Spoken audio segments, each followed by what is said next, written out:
नमस्कार, स्वागत है आपका 3 बजे 3 खबरों में और मैं हूं जुबैर खान। दिल्ली में आज भारतीय जनता पार्टी की अध्यक्षता में पीएम नरेंद्र मोदी की मीटिंग चल रही है। तमाम नेता यहां पर मौजूद हैं। पीएम नरेंद्र मोदी के नेतृत्व में केंद्रीय कैबिनेट की बैठक चल रही है। यह बैठक केंद्रीय मंत्रिमंडल के विस्तार की चर्चाओं के बीच आयोजित की जा रही है। इस वजह से बैठक काफी अहम मानी जा रही है और सभी की निगाहें इस पर टिकी हुई हैं। सूत्रों की माने तो इसी महीने के अंत तक मंत्रिमंडल का विस्तार हो सकता है। 2019 में दोबारा एनडीए सरकार बनने के बाद से मंत्रिमंडल विस्तार नहीं किया गया है। शिवसेना और शिरोमणि अकाली दल के एनडीए से बाहर जाने और एलजेपी कोटे से रामविलास पासवान के निधन की वजह से कैबिनेट में जगह खाली है। इस वजह से मंत्रिमंडल विस्तार की मांग उठ रही है। हाल के दिनों में मंत्रिमंडल विस्तार को लेकर सरकार और नेताओं के बीच कई दिनों तक लंबी बैठकें हुई, जिसमें मौजूदा मंत्रियों के कामकाज की समीक्षा की गई, जबकि नए चेहरों के चयन पर भी विचार किया गया। सूत्रों की माने तो मंत्रिमंडल में 2 बातों का विशेष ख्याल रखा जा रहा है। पहला, 2022 में उत्तर प्रदेश समेत 6 राज्यों में होने वाले विधानसभा चुनाव, और दूसरा, एनडीए के कुनबे को बढ़ाने पर जोर। माना जा रहा है कि उत्तर प्रदेश से 3, उत्तराखंड से 1, गुजरात से 1, गोवा से भी 1, हिमाचल प्रदेश से भी 1 और पंजाब से 1 नए चेहरे को केंद्रीय मंत्रिमंडल में मौका मिल सकता है, जबकि क्षेत्रीय दलों को भी इस बार साधने की तैयारी है। इसके अलावा कल पीएम नरेंद्र मोदी की अध्यक्षता में जम्मू कश्मीर मसले को सुलझाने को लेकर सर्वदलीय बैठक भी होनी है, जिस पर पूरे देश की नजरें एक तरह से टिकी हुई हैं, जिसमें कश्मीर के जिन 14 नेताओं को मीटिंग में शामिल होने का न्योता दिया गया है, उन सभी ने इस बैठक में शिरकत कर अपनी बात रखने की पुष्टि की है। तमाम जम्मू कश्मीर के नेता इस बैठक में शामिल होंगे, लेकिन बैठक पर जो कुछ बाहर निकलेगा उस पर सभी की नजरें टिकी हुई हैं और उस पर फिलहाल कुछ भी कहना जल्दबाजी होगी।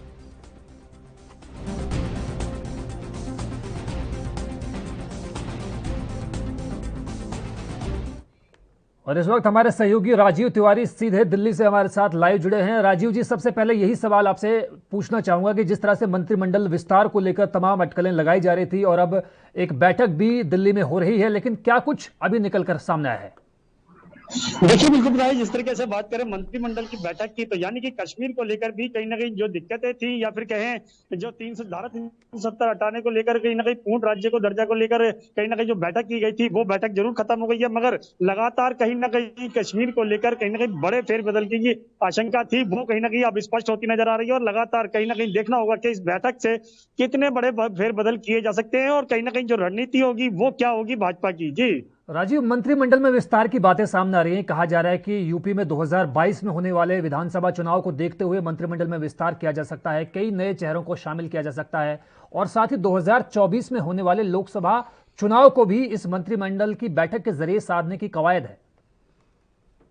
देखिए, बिल्कुल सही कहा आपने। चाहे कश्मीर का मुद्दा हो या फिर यूपी का मुद्दा हो, लगातार कहीं ना कहीं राजनीति जरूर होती है, गर्माती चली जा रही है। और क्योंकि जिस तरीके से 2022 के अंदर भी यूपी के अंदर चुनाव है, 2024 के अंदर भी चुनाव है, तो कहीं ना कहीं हर तरीके से रणनीति बनाई जा रही है। और यूपी के अंदर जो कहीं ना कहीं भाजपा से नाराज थे, उनको भी मनाने की कोशिश की जा रही है, मगर तमाम मंत्रिमंडलों की बैठक की जा रही है। इसके अंदर लगातार बड़े बड़े नेता, चाहे राजनाथ हो या फिर अमित शाह हो, इस तरीके के बड़े नेता जो है वो शामिल होते नजर आ रहे हैं। और कहीं ना कहीं रणनीति बनाई जा रही है कि हर तरीके से भाजपा की सत्ता दोबारा से यूपी के अंदर बनती हुई नजर आएगी। राजीव, कल ही एनसीपी के जो चीफ हैं शरद पवार, उनकी मौजूदगी में 15 सियासी दलों की बैठक हुई थी और उसके बाद कयास ये लगाए जा रहे थे कि कोई नई कवायद को शुरू किया जा रहा है, कोई थर्ड फ्रंट या फोर्थ फ्रंट की एक कवायद है।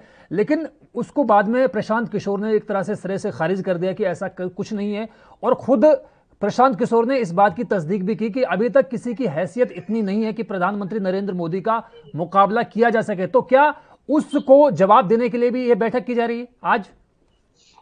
देखिए, बिल्कुल सही बात है, सही कहा आपने। यहाँ पर बात करें जिस तरीके से रणनीति बनाने की, तो कहीं ना कहीं जो बैठक के अंदर रणनीति बनाई जा रही थी, वो कहीं ना कहीं इसी तरीके की रणनीति थी कि प्रधानमंत्री मोदी जी के सामने कोई भी नहीं है। क्योंकि जिस तरीके से शरद पवार ने कल बैठक की थी, उसके अंदर भी कोई ना कोई नतीजा नहीं निकल पाया। मगर जिस तरीके से आज बैठक की जा रही है कैबिनेट की, तो कहीं ना कहीं साफ जाहिर है, कहीं ना कहीं बड़ी रणनीति बनाने की कोशिश की जा रही है, मगर देखना होगा इस बड़ी रणनीति से कितना फायदा होगा। जी राजीव, जिस तरह से रामविलास पासवान के जाने के बाद, उनके निधन के बाद उनका पद खाली हुआ है, कैबिनेट में एक जगह खाली हुई है, तो क्या अंदाजा लगाया जा सकता है कि एलजेपी के किसी सदस्य को मौका मिल सकता है? क्योंकि एलजेपी की जो रार है, चाचा भतीजों की जो आपसी मनमुटाव है, मतभेद है, वो सबके सामने जगजाहिर है।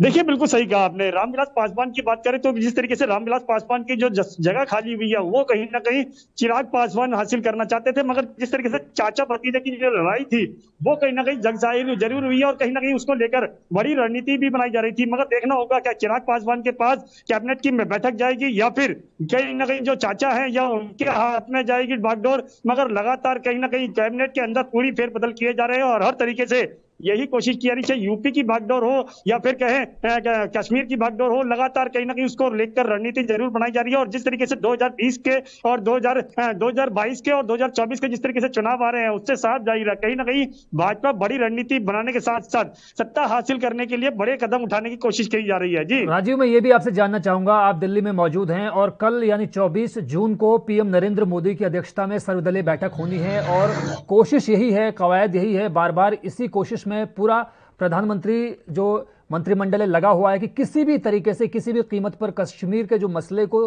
परमानेंट तौर पर सुलझा लिया जाए। और इस बात का ऐलान खुद फारूक अब्दुल्ला ने भी किया है, महबूबा मुफ्ती ने भी किया है और उन तमाम 14 नेताओं ने किया है जिनको न्योता दिया गया था कि वो इस निमंत्रण को मंजूर करते हैं, कबूल करते हैं। और कल तमाम जो जम्मू कश्मीर के नेता हैं वो दिल्ली आ रहे हैं। देखिए बिल्कुल सही कहा आपने। यहाँ पर बात करें धारा 370 हटाने को लेकर और पूर्ण राज्य को दर्जे को लेकर यानी कि कश्मीर के मुद्दे को लेकर भी जिस तरीके से कल बैठक की जाएगी और कहीं ना कहीं प्रधानमंत्री द्वारा फारूक अब्दुल्ला हो या फिर बड़े तमाम नेता हो उन सबको न्योता दिया गया है और लगातार इस बैठक के अंदर कोशिश की जाएगी कश्मीर के जो जितने भी मुद्दे हैं उनको सॉर्ट आउट किया जाए और कहीं ना कहीं हर तरीके से ये कोशिश की जाए कि धारा 370 के हटाने के साथ साथ कहीं ना कहीं जो नाराज लोग हैं उनको भी मनाया जाए। मगर जिस तरीके से रणनीति बनाने की कोशिश की जा रही है कश्मीर को लेकर, यूपी को लेकर और तमाम राज्यों को लेकर, तो कहीं ना कहीं साफ जाहिर है कहीं ना कहीं भाजपा जो है बड़े कदम उठाने की कोशिश करता नजर आ रहा है। और कल की जो बैठक होगी प्रधानमंत्री द्वारा जो वो कहीं ना कहीं बड़े कदम उठाएगी और कहीं ना कहीं बाकी जो लोग हैं चाहे फारूक अब्दुल्ला हो या फिर और यूपी की सरकार के कहीं ना कहीं योगी आदित्यनाथ हो, लगातार कहीं ना कहीं हर एक को लेकर एक रणनीति बनाई जाएगी और इस बैठक के अंदर भी देखना होगा क्या कितनी बड़ी रणनीति बन सकती है। जी श्रीनगर में राजीव जी, जिस तरह से गुपकार गठबंधन की पूरी एक मीटिंग हुई थी और उस मीटिंग के बाद पीपल्स डेमोक्रेटिक पार्टी की जो चीफ है महबूबा मुफ्ती, उन्होंने साफ तौर पर यह कहा था कि कश्मीर के मसले को लेकर पाकिस्तान के साथ भी डायलॉग होना चाहिए। तो इस तरह की बयानबाजी ऐसे मौके पर, जबकि पीएम नरेंद्र मोदी ने खुद ने आह्वान किया है कि कश्मीर के मसले को पूरी तरह से सुलझा लिया जाए, क्या इस तरह की बयानबाजी वाजिब है ऐसे मौकों पर? और शायद इसीलिए बीजेपी के कई नेता बिफरे भी हुए हैं और आवाज बुलंद की है उन्होंने महबूबा मुफ्ती के खिलाफ।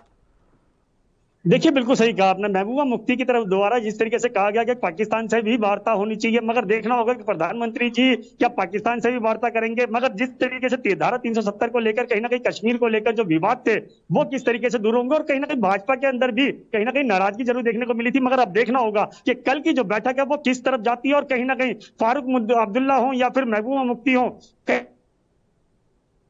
जी तरीके से प्रधानमंत्री मोदी जी चलना चाहेंगे और देखना होगा कल की बैठक किस नतीजे पर जाती है। जी राजीव, जिस तरह से अगस्त 2019 में धारा 370 को पूरी तरह से खत्म किया गया था और केंद्र शासित प्रदेश जो है हिंदुस्तान के नक्शे पर दोबारा से आए थे, तो मैं ये जानना चाह रहा था कि क्या 370 के मसले पर भी दोबारा से बातचीत हो सकती है इस बैठक में?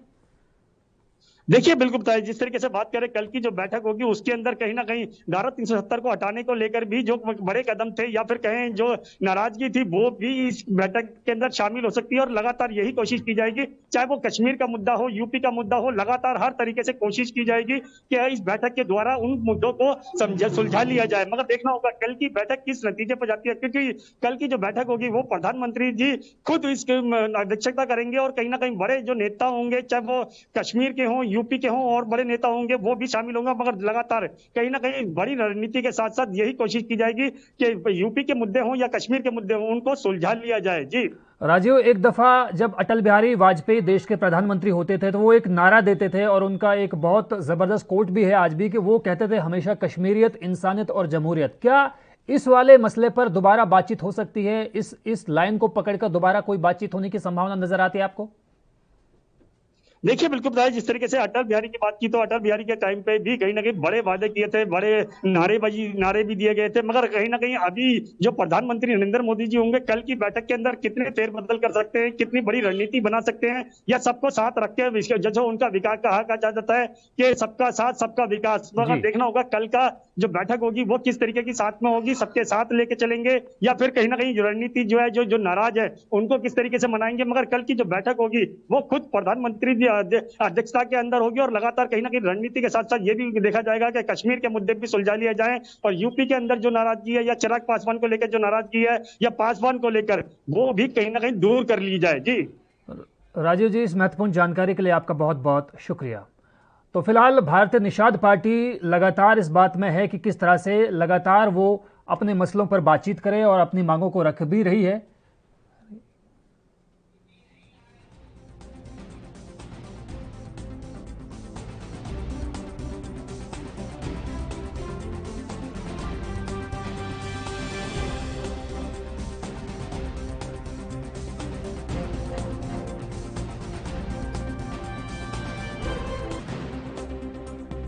विधानसभा चुनाव 2022 की शुरुआत होने वाली है और उसकी तमाम जो कवायद हैं उसकी शुरुआत एक तरह से हो गई है, लेकिन सियासी तपिश अभी से महसूस की जा सकती है। जैसे जैसे चुनाव का वक्त करीब आ रहा है वैसे वैसे तमाम सियासी दल अपनी अपनी रणनीति भी बना रहे हैं। इसी कड़ी में निषाद पार्टी के राष्ट्रीय अध्यक्ष संजय निषाद भदोही पहुंचे, जहां उन्होंने कार्यकर्ताओं के साथ बैठक की है। इस मौके पर उन्होंने कहा कि 160 सीटों पर हम मजबूत स्थिति में हैं। उन्होंने ये भी कहा कि भाजपा को 2022 के लिए उप मुख्यमंत्री के लिए डॉक्टर संजय निषाद की घोषणा करनी चाहिए। बीते दिनों निषाद पार्टी के राष्ट्रीय अध्यक्ष संजय निषाद दिल्ली में बीजेपी के कई नेताओं से मिले थे। उसके बाद से ही लगातार वो अलग अलग जनपदों में पहुंचकर पार्टी कार्यकर्ताओं से मुलाकात कर रहे हैं और 2022 के चुनाव की तैयारियों में जुटे हुए हैं। भदोही में उन्होंने बयान दिया कि 2022 के चुनाव को लेकर पार्टी बूथ स्तर पर तैयारी कर रही है। उन्होंने ये भी कहा कि 160 सीटों पर निषाद पार्टी मजबूत है और यहां बड़ी संख्या में निषादों के वोट हैं। सरकार से उन्होंने निषादों के आरक्षण संबंधी जो मांगे की हैं उनको पूरा करने की मांग निषाद पार्टी की तरफ से लगातार की जाती रही है। संजय निषाद ने कहा कि भाजपा निषादों को जितना खुश रखेगी उतना ज्यादा सीटें जीतेगी। इससे पहले संजय निषाद ने कहा कि हमको अगर बीजेपी खुश रखेगी तो उनको 2022 में खुशी मिलेगी, वरना हमको दुखी करके बीजेपी खुश नहीं हो सकती। संजय निषाद ने बताया कि यूपी में हमारी पार्टी द्वारा कार्यक्रम शुरू किए जाएंगे। हम अब दौरे शुरू करेंगे और कार्यक्रम भी आयोजित किए जाएंगे। हमारे कार्यक्रम पहले से तय थे, लेकिन बीजेपी के केंद्रीय नेतृत्व ने हमको दिल्ली मिलने के लिए बुलाया था, जिस वजह से कार्यक्रम को आगे बढ़ाना पड़ा।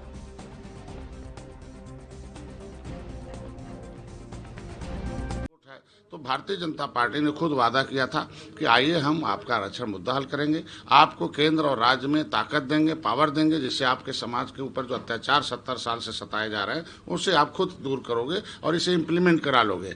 दूसरा, इनके जो भी छीने गए जो बसपा के सरकार में इनके तालघाट नदी जो तुरंत बहन जी ने छीन लिया था, मतलब इतनी दुश्मनी थी कि गद्दी पर बैठते पहले आरक्षण खत्म किया था मतलब, और दूसरा जो है इन्होंने तालघाट नदी इनकी रोजी रोटी छीन ली थी। उसी मछली मारने में बसपा चली गई, उसी मछली के चक्कर में सपा चली गई, उसी मछली के चक्कर में भाजपा जा रही है। त्रिस्तरीय चुनाव में हमारे लोग नाराज हो गए, अलग हो गए और इनके लोगों ने नहीं 1-2 सीट मांगा था, जिला पंचायत के नहीं दिए, उपचुनाव में नहीं दिए, तो हमारे लोग नाराज हो गए। हम अकेले मित्र बन के भाजपा के साथ हो, लेकिन निश्चित रूप से हम लोगों ने हमारे समाज के लोग हमारे लोगों का चेहरा ही है कि हम निषाद के बेटे को मुख्यमंत्री बनाएंगे। सारे बिरादरी के मुख्यमंत्री बन चुके हैं, सब लोग आज के दिन में स्थापित है, जिनके मुख्यमंत्री उनके लोग थाने और कचहरी हर जगह भरे हैं। हमारे लोग मुख्यमंत्री हमको अपने दिल में डॉक्टर संजय को मुख्यमंत्री देखना चाहते हैं। तो मैंने तो सरकार भारतीय जनता पार्टी को मैसेज दे दिया कि डॉक्टर संजय के चेहरे पर उत्तर प्रदेश का नया मुख्यमंत्री बनाया जाए, उप मुख्यमंत्री पेश किया जाए।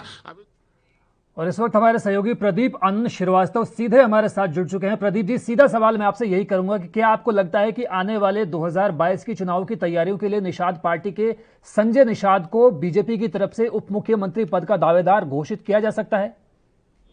बिल्कुल जुबेर, जिस तरह से संजय निषाद अपने बोलने के लिए मशहूर रहे हैं, काफी समय से वो बसपा में थे, उसके बाद समाजवादी पार्टी में थे, भाजपा में जी। ये एक कोरी कल्पना उनकी हो सकती है, क्योंकि भारतीय जनता पार्टी का जो संगठन है वो पूरी तरह से मजबूत है। हाँ, ये है कि केंद्र में निषाद पार्टी के साथ इनका कोलैबोरेशन है, उत्तर प्रदेश में भी कोलैबोरेशन है।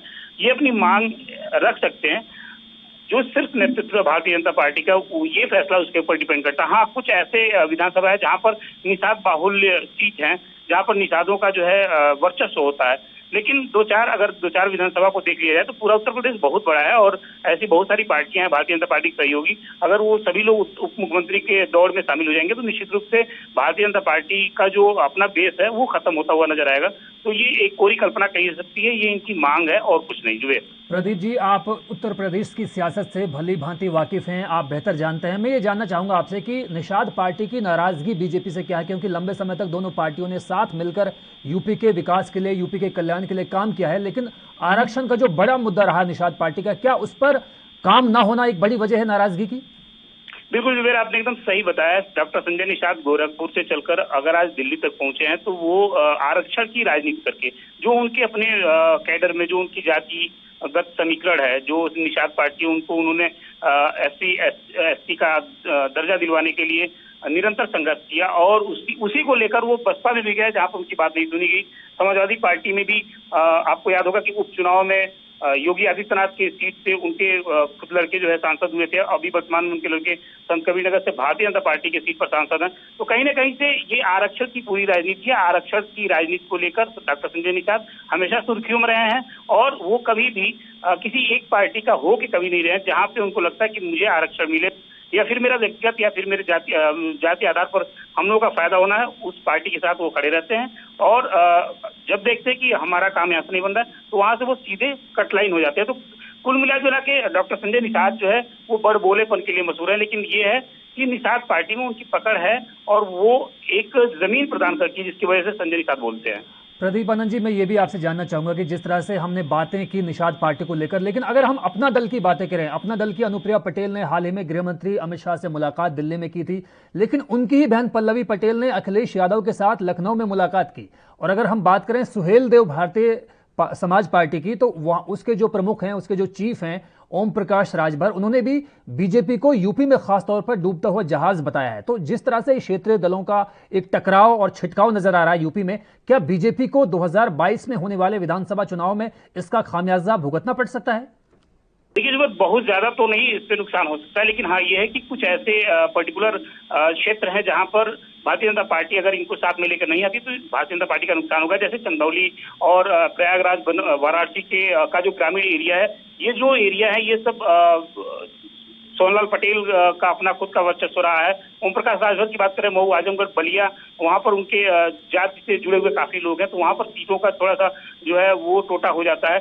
लेकिन अगर आप पूरे उत्तर प्रदेश की बात करें तो उत्तर प्रदेश में भारतीय जनता पार्टी का खुद का अपना बेस है और अगर मैंडेट में आना है पूरी तरह से स्वस्थ होकर एक बार फिर से उत्तर प्रदेश में 2022 में भारतीय जनता पार्टी को आना है, तो निश्चित रूप से ये जो इनके सहयोगी दल है। जी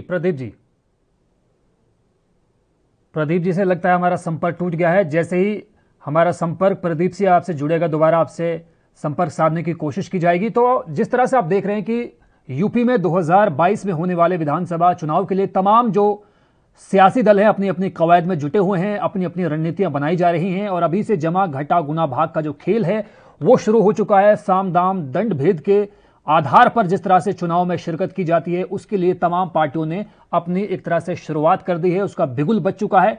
लेकिन यह कहना अभी जल्दबाजी होगी कि कौन सी पार्टी किस खेमे में जाएगी, क्योंकि लंबे समय से यूपी की राजनीति में देखा जाता रहा है कि कोई भी पार्टी चुनाव की तारीखों के ऐलान से पहले किसी के साथ भी बातचीत करने के लिए या बैठकें करने के लिए आजाद होती है।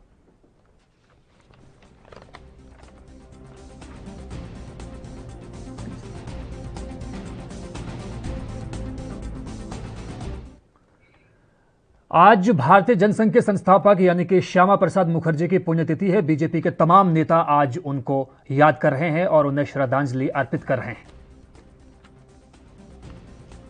इस मौके पर पीएम नरेंद्र मोदी और बीजेपी के राष्ट्रीय अध्यक्ष समेत कई केंद्रीय मंत्री, भारतीय जनता पार्टी के नेताओं ने उन्हें नमन किया।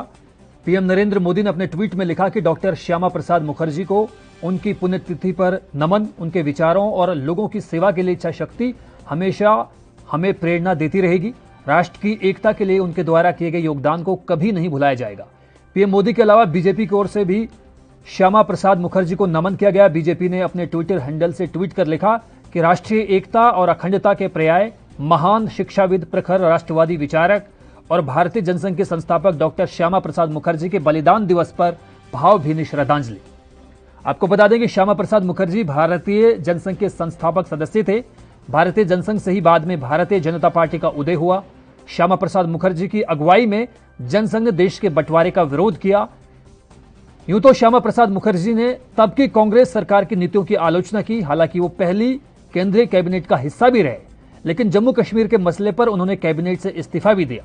1953 में श्यामा प्रसाद मुखर्जी बिना परमिट के जम्मू कश्मीर की यात्रा पर निकले, जहां उन्हें गिरफ्तार किया गया। 23 जून 1953 को जेल में ही उनकी मौत हो गई।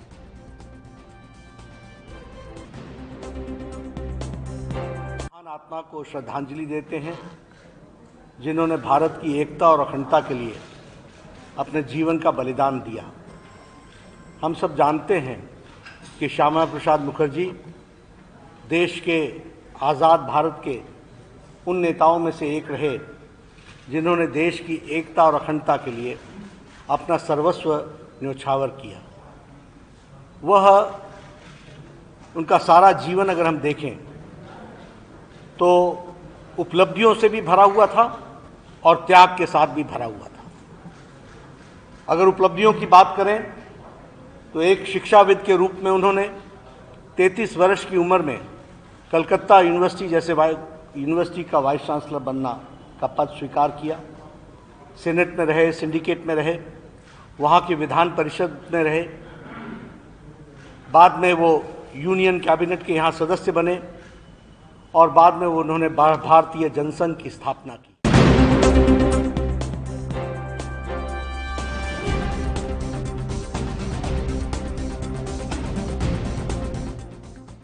और इस वक्त हमारे साथ अश्विनी शाही जी मौजूद हैं। अश्विनी जी, सीधे तौर पर मैं आपसे यही जानना चाहूंगा कि आज श्यामा प्रसाद मुखर्जी जी की आज पुण्यतिथि है। पीएम नरेंद्र मोदी ने, गृह मंत्री अमित शाह ने और बीजेपी के राष्ट्रीय अध्यक्ष यानी जेपी नड्डा ने उनको श्रद्धांजलि अर्पित की। क्या बाकी जो सियासी दल हैं उन्होंने भी एक तरह से श्यामा प्रसाद मुखर्जी को याद किया आज? अश्विनी जी। जुबेर जी, आवाज आ रही? जी, मैं सुन पा रहा हूं आपको। जी, आज भारतीय जनसंघ के संस्थापक माननीय श्यामा प्रसाद मुखर्जी जी की आज पुण्यतिथि है। नमन करते हुए उनको मैं कहना चाहूंगा जी कि उन्होंने एक महान शिक्षाविद होने के नाते बहुत कुछ देश के लिए काम किया। उन्होंने बहुत पहले, ये लोग भारतीय इतिहास में एक तरह से ये अमर हो गए हैं ये लोग। आज मुखर्जी जी ने 1946 में दूरदृष्टि देखिए, 1946 में बंगाल के विभाजन की मांग किया था इन्होंने। मुस्लिम बहुल पूर्वी पाकिस्तान में हिंदू बहुल क्षेत्र के लोग न जा सके, वहां पर जो है वो न जा सके, रोका जा सके। जी। ये सब इन लोगों के काम थे। बहुत कम उम्र में ये कुलपति बने। कुलपति बनने का बताइए, ये आज जो है कांग्रेस की बहुत सी चीजें इनके साथ वो हो गई हैं। कांग्रेस ने इनको अपने शासनकाल में इन लोगों को किनारे रखा, जबकि हम लोग श्यामा प्रसाद मुखर्जी जी को भारतीय जनता पार्टी सिरमौर मानती हुई आई है। हेलो। जी, मैं सुन पा रहा हूँ अश्विनी जी, आप अपनी बात पूरी कीजिए। जी। अच्छा, 35 वर्ष की आयु में ये 1934 में कलकत्ता विश्वविद्यालय के सबसे कम उम्र के कुलपति बने। जी। उसके बाद इन्होंने जो है 1947 में वो चिट्ठी लिखी जब बंगाल के बंटवारे की बात की थी इन्होंने। तो माननीय श्यामा प्रसाद मुखर्जी जी के बारे में जितना कहा जाए उतना कम है और आज पूरा देश उनको नमन कर रहा है। अश्विनी शाही जी, मैं आपसे एक चीज समझना चाहूंगा कि नेहरू कैबिनेट में खुद शामिल रहते श्यामा प्रसाद मुखर्जी, बावजूद इसके कांग्रेस पार्टी का अगर आज का रुख हम देखें, बीजेपी पार्टी के अलावा बाकी तमाम क्षेत्रीय दलों का आज का रुख हम देखें, तो मुझे नहीं लगता कि किसी ने भी श्यामा प्रसाद मुखर्जी जी को याद किया है, उन्हें श्रद्धांजलि दी है, उन्हें नमन किया है, सिवाय बीजेपी नेताओं के। बाकी किसी भी नेता का ट्वीट वगैरह क्या आपने देखा हो तो बताइएगा। जुबेर जी, आपकी आवाज मैं साफ सुन नहीं पा रहा हूँ।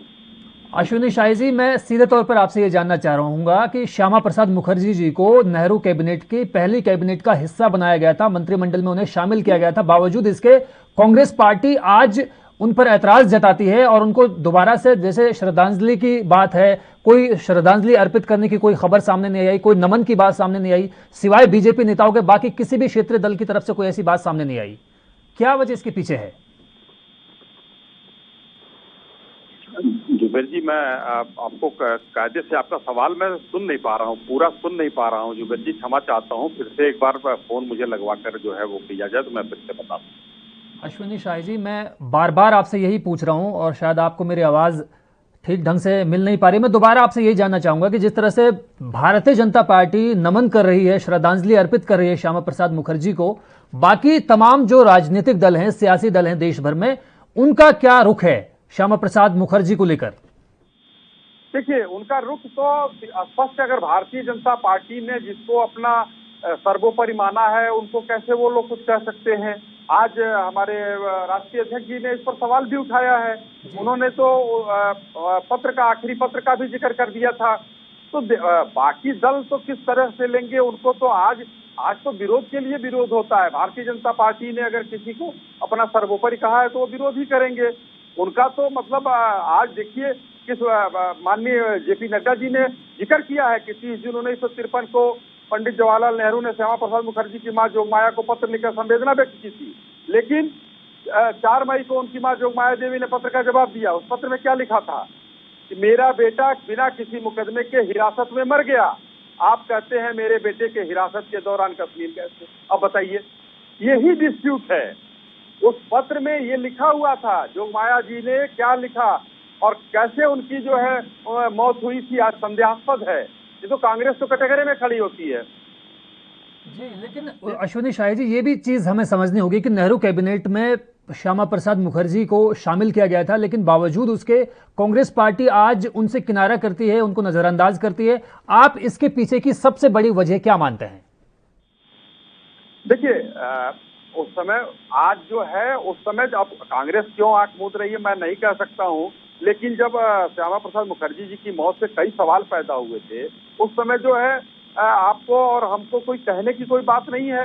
जांच नहीं हुई, कांग्रेस ने जांच नहीं कराई उस मौत की, रहस्यमयी मौत की जांच की मांग की गई थी। उस समय मामले को कांग्रेस के लोगों ने दबा दिया और जम्मू कश्मीर की सरकार उस समय जो है किसकी थी, ये कहने की कोई बात नहीं है। लेकिन सत्ता में तो अश्विनी शाही जी बीजेपी भी रही है। 1999 से 2004 के बीच में अटल बिहारी वाजपेयी जी भी रहे हैं और अभी भी आपकी ही सरकार है। जांच तो अभी कराई जा सकती है।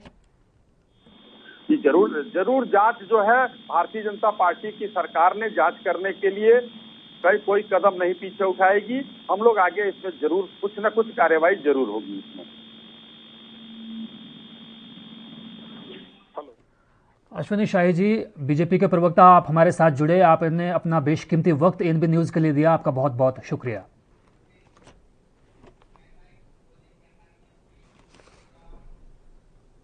तो फिलहाल 3 बजे 3 खबरों में बस इतना ही। मुझे दीजिए इजाजत, लेकिन आप बने रहिए एएनबी न्यूज़ के साथ। नमस्कार।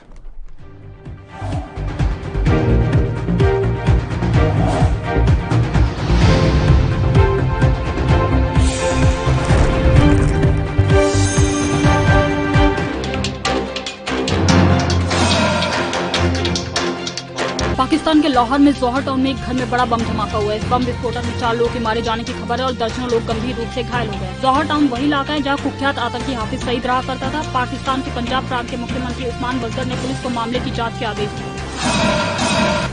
जेबीटी भर्ती घोटाले में सजा काट रहे हरियाणा के पूर्व मुख्यमंत्री ओम प्रकाश चौटाला की सजा पूरी हो गई है। तिहाड़ जेल प्रशासन की तरफ से चौटाला के वकील अमित साहनी ने बताया कि कल रात को चौटाला की